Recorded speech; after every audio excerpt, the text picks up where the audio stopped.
My challenge জবানায় ব্লগটা আমি এখান দিয়ে শুরু করলাম। চুনো মাছ নিলাম, 50 টাকা নিল চুনো মাছটা। এখন আমি বেছে ধুয়ে নেব, এই জন্য নিয়ে নিচ্ছি বাটিতে। মাছ আমার ধোয়া হয়ে গেছে। মাছটাতে এখন আমি নুন আর লেবু মাখিয়ে নেব, যাতে আইসটা গন্ধ না হয়।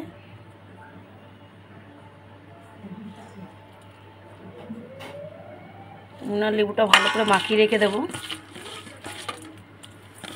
তারপরে গরম জলে ধুয়ে নেব। 5 মিনিট রেখে দেবো। তরকারির জন্য এখানে কাঁচা লঙ্কা, শুকনো লঙ্কা নিয়ে নিলাম। এবার অল্প করে জিরার গুঁড়ো নিয়ে নিয়েছি। কড়াটা হয়ে গেছে। লতি কেটে নিয়েছি, কাল রাত্রে কেটে রেখেছি। এখানে পেঁয়াজ কেটে নিয়েছি। লেবু আর নুন মাখিয়ে রেখেছিলাম, দেখো কতটা পরিষ্কার হয়েছে। এবার আমি গরম জল দিয়ে ধুয়ে নেব। এটা পরিষ্কার করে নিয়েছি। এখন আমি পেঁয়াজ দিয়ে দেবো, লতিগুলো দিয়ে দেবো।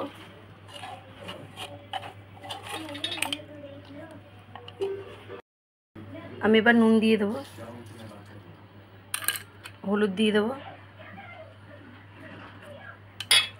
বেটে রাখা মশলাটা দিয়ে দেবো,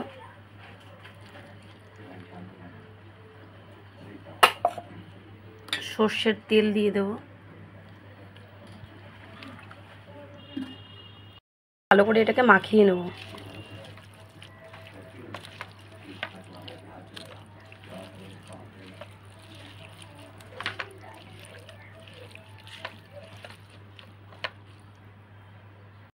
কড়াইতে মাছটা দিয়ে দেবো।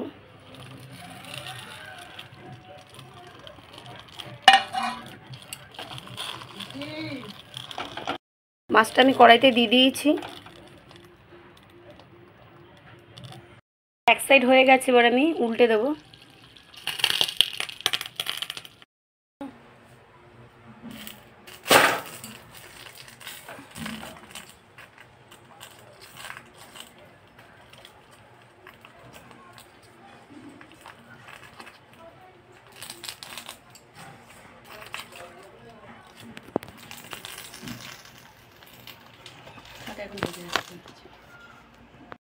এটা হয়ে গেছে, এবার আমি নাবিয়ে দেবো।